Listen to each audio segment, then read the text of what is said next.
विष्णुको पनि दुई श्रीमती हुन्छन्, दुईको फरक धर्म हुन्छ, क्रिस्चियनिटी र हिन्दुइजम। पूर्व र पश्चिमको बिलिफ सिस्टमको पनि द्वन्द। विष्णुको नातिनी Gungun wonderfully played by debutante Aditi Pyakurel र उसको बुवा आमासँगको टेन्सनमा त्यो झल्किन्छ।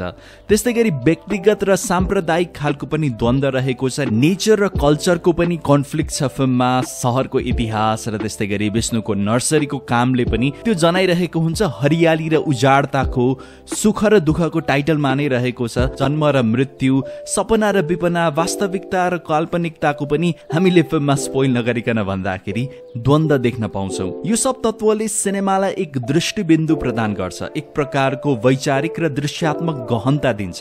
सिनेमा आन्तरिक भएको कारण गति धेरैलाई सुस्त पनि लाग्न सक्छ। विष्णुको भावनात्मक मानचित्रमा बसियो भने चाहिँ सायद सरल, बगेको र विनम्र पनि लाग्नेछ। धैर्यता भने आवश्यक देखिन्छ।